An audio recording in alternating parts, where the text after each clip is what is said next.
Hello guys, NautoAis here, and it's going to be a follow-up on my Neptunia and Friends app. But not really about the app. Like I said, the app, if you're a super fan of the Neptunia series and you have a iPhone or an iOS device, then you can get it for free. You do pay for additional voices and costume, but you know, that's the whole point of the app. So it's not a game, it's an app. It's to make your waifu beautiful. I mean, I'm sorry, that's the point. Okay, so moving there, really, this one, speaking of voices, because like I said, props that it's an English dub. For me personally, I know a lot of people have complaints about that, and that it kind of makes sense because it's a free to download. So if you want to hear more of your waifu, then you have to pay. That just makes sense. So I can't really complain that. Like I said, I did pay, wanted to see how it works, and to shift their own if it's worth it or not. So the follow-up this one is I want to give my thoughts on MegaDimension Neptunia V2. Yeah, it's an old game that was released of February 2016, if I'm correct. Because I got this game really late, and I got it on a flash sale, so that was kind of like a hint there, flash sale. By the way, PSA, well, it's not really PSA because I think the flash sale was done, but at one point, fortunately, depends on your situation, MegaDimension Neptunia V2R was $11.99 from $60 on the PSN store, so kind of give a hint there. But I mean, at one point also in Amazon, it was down to $20, so it's like $40 now rather than $60. Yeah, it is what it is, like I said, there may be some fan, but it kind of shows there that, hey, not a lot of fans, it's not Final Fantasy 15. Just saying that, please don't take it personal. Like I said, I'm a fan of the Hyperdimension Neptunia game. But the follow-up I want to talk about is the delay on Super Neptunia RPG in Japan. So, yes, you heard me right. In Japan, Super Neptunia RPG, or Neptunia Brave, I think that's what they call it, is also delayed in Japan. It will be released on December the 20th, 2018, after Super Smash Bros. Ultimate, surprisingly. Yeah, so before I even talk about MegaDimension Neptunia V2, the vanilla version, not V2R, I want to give my bit thoughts about this. So, yeah, no surprise, because like I said, it was originally going to be fall of 2018 in both Japan and outside of Japan. But then the latest trailer in the US showed that it was going to be spring 2019. But people were wondering, well, is it going to be still fall of 2018? Or September the 27th? And yeah, before that, even the date come, it was revealed by Compile Heart or Artisan or Ideal Factory. They have mentioned that, yeah, it was also delayed in Japan they need more time to be polished. Makes sense. I said it before, I said it again. A delay in the game is good. A bad game will always be a bad game. What Miyamoto said there is always 101%. You have to keep that in mind. So, no surprise there. So, I mean, it's still not a worldwide release, and they're not really that far apart. Maybe, because it's going to be winter 2017 in Japan. In America, they just said it's spring. So, spring, it could be from March to April 2019. Or not even April, March to May. Look. So, March to May, that's what I was thinking. So, the latest this one will be released is probably the end of May of 2019. That's really it. I mean, it depends, because remember, before even this game's going to be released, there's another game from Ideal Factory going to come out, Request, which is another Ideal Factory game. I pre-ordered it because I'm trying to support the Ideal Factory. Hopefully this game is good. The concept is interesting. The game apparently it changes the genre. So I'm crossing my finger because it's one of the games I pre-ordered because it was the Amazon Prime deal, or the 20% off before they decided to, So, anyway, so no surprise here that they did delay the game. So, we'll see what happens. I mean, will ever be an Ideal Factory game be worldwide release? And I'm going to say, probably not. Not even close. Nope. Not even close. Not even close, because they're not that big of a company. They're not Sony, Nintendo, not Microsoft, Square Enix, Capcom, etc., etc., etc. So yeah, that's the delay. So now I'm gonna give my thoughts on MegaDimension V2. Yes, if you basically watch my update, that for a while I did some video that's related to English dub, and it's not a crusade of I want the game should be English dub. I would like to, my personal opinion, but I'm not forcing it. I'm just giving my own opinion. I know some people might not care about the topic of English dub. I'm just giving my own personal perspective on this matter. So again, if you see basically video me talking about English dub, and if you're not interested about it, that's okay. There'll be other videos I'm gonna put in, but for the time being also, yeah, there will be something related to English dub. So there's no different this one, and the topic that I want to give my thoughts on really is Ideal Factory Company International.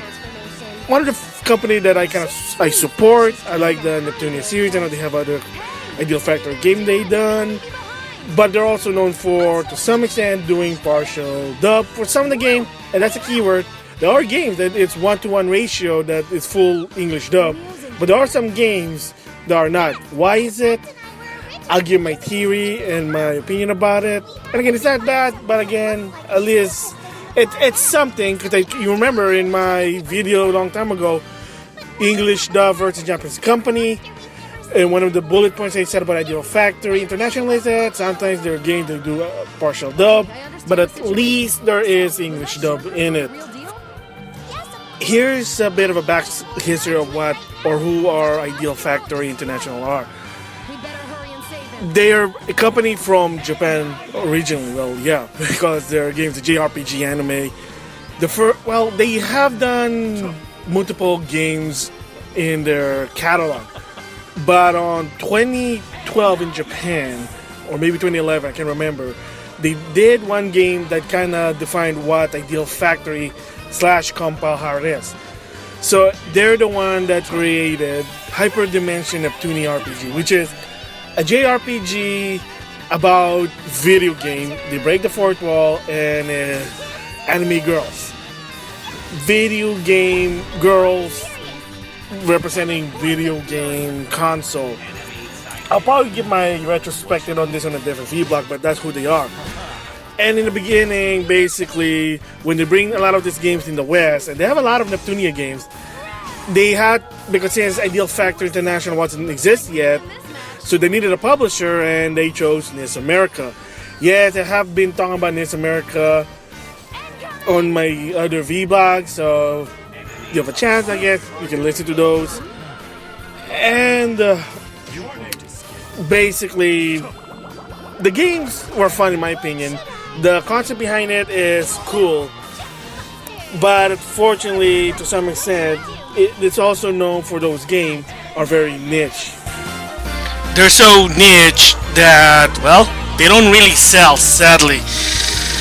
So, okay, so the reason I'm even talking about MegaDimension V2, because I finally finished the game, and of course after a while also because the history of this game having partial English dub can always bum me out, but again, you know, as what concept would say, it's better than nothing. Okay, that's kind of bad there, but you get the idea.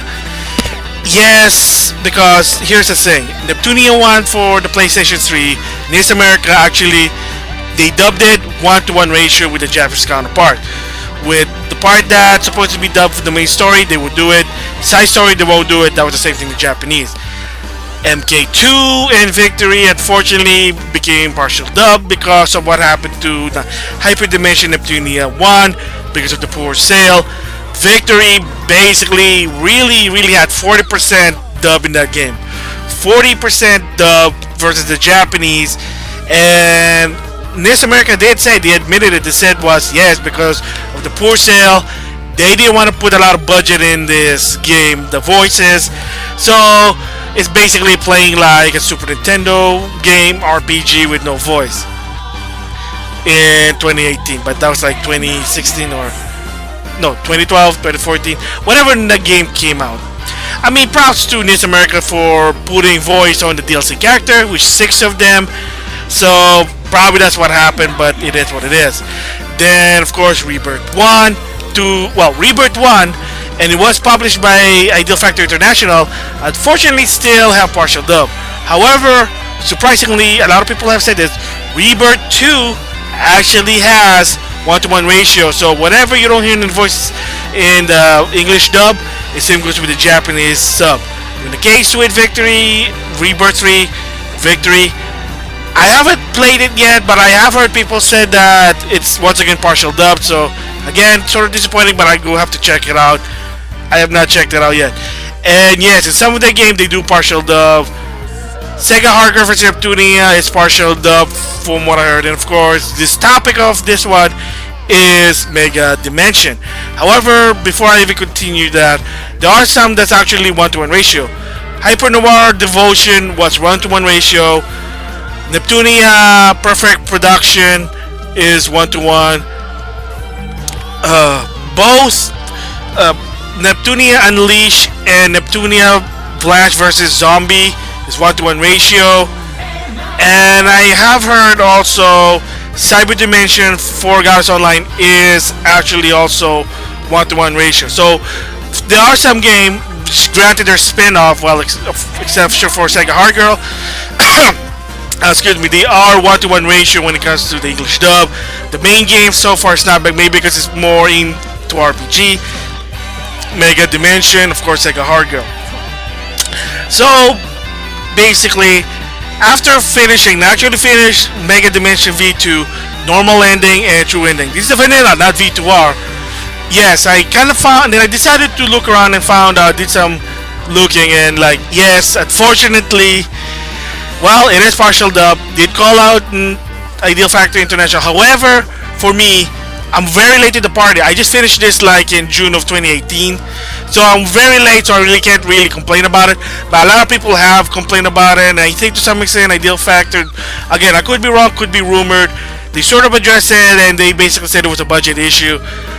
I can understand that, and I'll explain that later why, because there is more to it. But again, they are dubbing games, so props.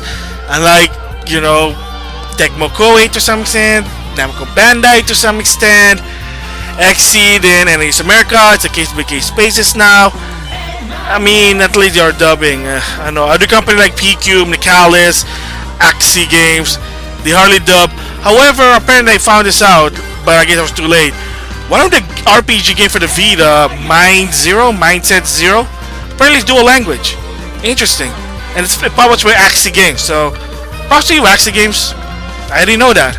So anyway, moving on. Yeah, so I played the game because I was like in English, so of course, hearing the voices. And by the way, I want to congratulate the voice for Uzume Tenobushi. She saw the voice for Mordred and the lady, one of the Fate, Apocalypso. And also, she voiced, I think, because it sounded like her, Boruto, the next generation. If you don't know who Boruto is, it's Naruto's kid, so props to her. So with that anyway, so yeah, so I finally decided to look it up, like, okay, and yes, so someone played the game in Japanese, including the DLC character, and that's when I said, oh man. So yes, the English version is partially dubbed and the Japanese. A lot of people said, wow.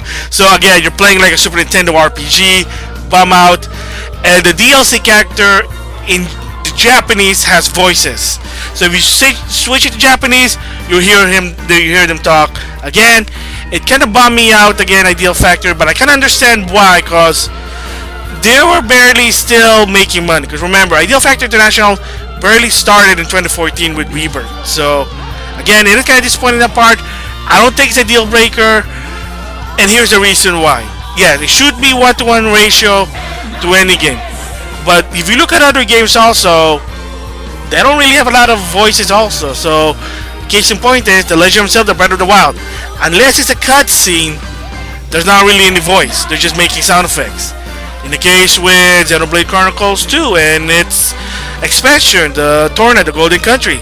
Unless it's in the cutscene, there's not really voice in it. Another one I just played, Summoning Nights. Again, maybe it's partial dub, but granted that one also doesn't have any English dub. Again, there are some scenes, they don't really talk. It's just, just word, you just have to read along. And Nu Kuni 2, the Revelant King, also, once in a while, they'll just say one word, that's okay, and I'll explain that later. But once in a while, unless it's a cutscene, they don't really talk either. So, I mean, again, that's reason also that I'm not bummed out. Also, some games in Japan. Dragon Quest XI for the PlayStation 4, the Japanese version that came out in 2017. Guess what? There's no voice for whatsoever, and they said the reason is they wanted to appeal to the nostalgia because they want to bring back the old style of RPG where there's no voice, like the PlayStation 1 games. I'm like, okay, well, I mean, it's 2018. Voice should be part of video game, but at least the American version there's voice, so props to Square Enix. And then I have to go with Yakuza game. Besides 6, the Kenshiro Yakuza game, all the past Yakuza game, unless it's in the cutscene or in a certain scene, they don't speak English. There's no English, man. I mean, not English. I mean, there's no voice. That's what I'm saying, not English. Excuse me. There's no voice. It's just they say one word that basically sort of summarize what they're saying, and that's what I'm going to go to another part here. So that's why I'm not complaining about the English dub being partial. It's Fire Emblem Fate, Fire Emblem Awakening. They don't talk a lot unless it's cutscene. They'll say something like, "All right, that's it. I'm with you. Oh my." It's like one word that basically sort of summarizes what they're saying. That, I think, to some extent, I know, like, wow, you should be more, but I think it's good enough. At least a compromise of the company's budget versus, at least we're hearing voices. So maybe if they did that sort of in the Neptunia game, to some extent, maybe they'll do it. Because the problem also, I think, the Neptunia is that they do lip moving, if you notice that. So I think that's also the problem.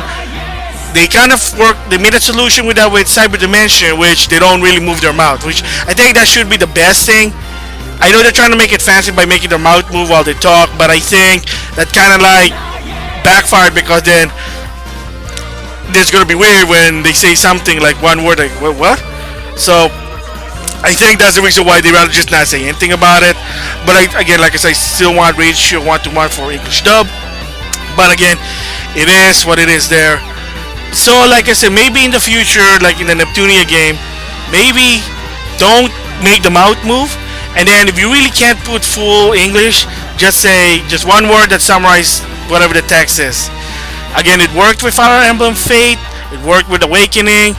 Heck, it worked in Radia Chronicles, Perfect Chronicles. That's basically it's a game about time traveling by situation. And Nu Kuni 2. So I mean, there you go. So, but like I said, I would like it to be 1-to-1, especially MegaDimension, because this is one of the best games. Of course, Sega hardware also as well. Yeah, excuse me. So, with that basically said, any future Neptunia game, are they going to be able to do full dub in my prediction? Well, hopefully now they're making more money. Because like I said, in the Anime Expo, they made a lot of money with their auction. A lot of more people are buying these games, especially on Steam. It's really helping them. Plus, Nintendo Switch. Fairy Fencer F Advance Force will also now come to the Switch for $40. And then of course, the Super Neptunia RPG also in the Switch. Again, more sales, more option there. I just hope that they're not going to be jerky, say, wow, the Switch version is better than the PS4 version. Let's put our resource on the Switch version because that's where the money is. And I mean, that's kind of suck, but it is a business. A lot of company, when they don't make a lot of money, they kind of have to go to the approach. But I hope not, because it was a PlayStation that basically defined what Neptunia is. So I'm just crossing my finger that they're not going to go that far by saying, oh, all this exclusive now going to be on the Switch, and then years later, all it could be on the PS4. It has to be parity. Ideal Factory International, gotta be parity. So I'm crossing my finger there. But of course, there's gonna be the rumor the next PlayStation. Well, I'm gonna say the next Xbox, but of course, Xbox in Japan, they don't really go well. Different story there.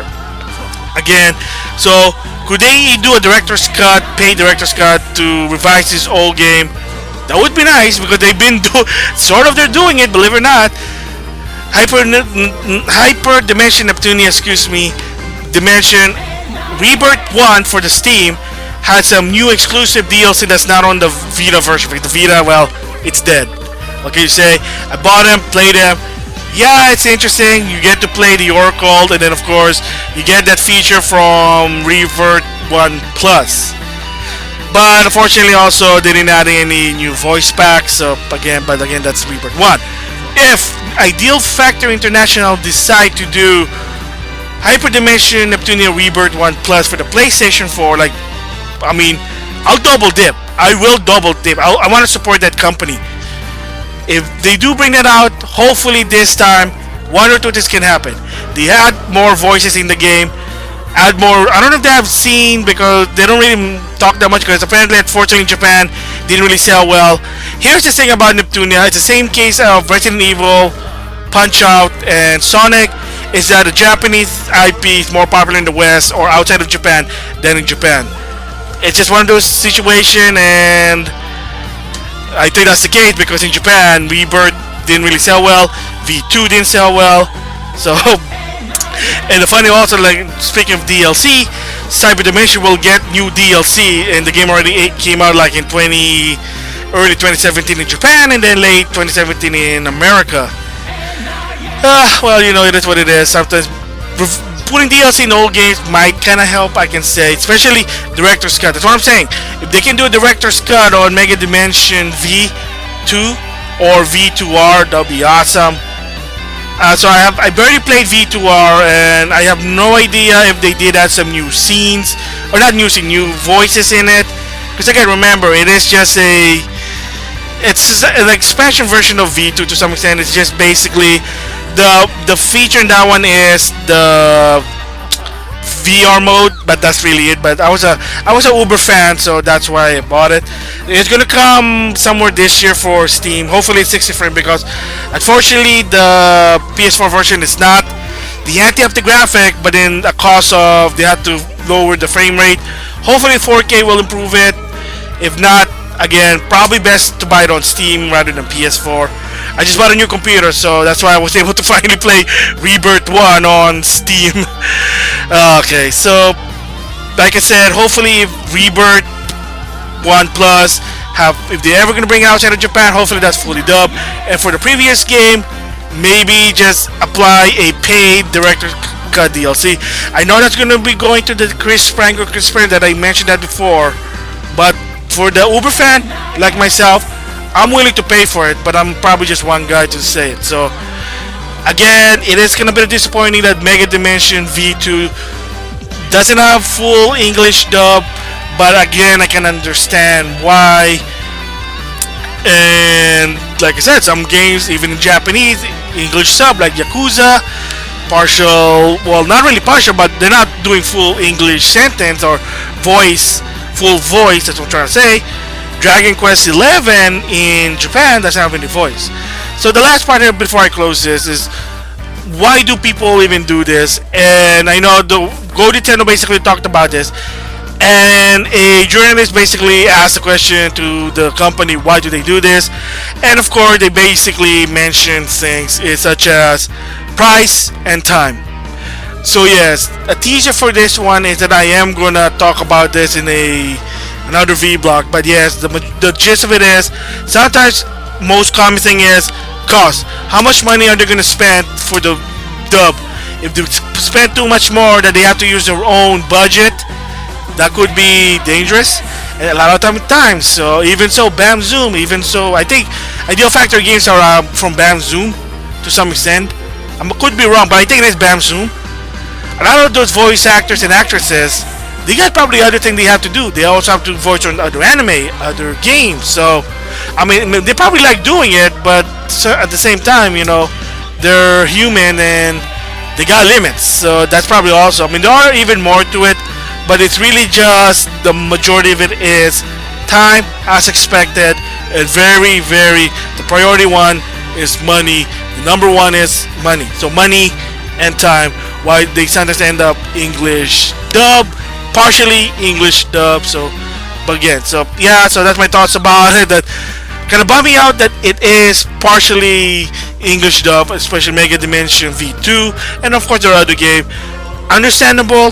Hopefully in the future. Hopefully in the future. Like I said, Rebirth 1, if they ever decide to bring it outside of Japan, I know a lot of people said they want to double tip, cross finger, but the price has to be like reasonable. It can't be $60, but because again, you know, like I said, it depends if they're gonna do it or not. Because right now they're focusing on Super Neptunia RPG, and that is $50. Pre-ordered it with Amazon Prime, so I got it for $40. Thumbs up. So we'll just have to wait and see. And hopefully now, once they're making more money, hopefully now they can do what ratio dub 1-to-1. Hopefully the money's not the problem, and if it is becoming a time also, that is sort of a problem. Yeah. So yeah, that's my thoughts about it. Kind of apologize for this long, but Hyper Neptunia Dimension is one of my favorite RPG. So that's why I really hope that it's gonna be like moving forward. It's gonna be now the ratio is 1-to-1, but we'll just have to wait and see. With that, I'll see you guys later.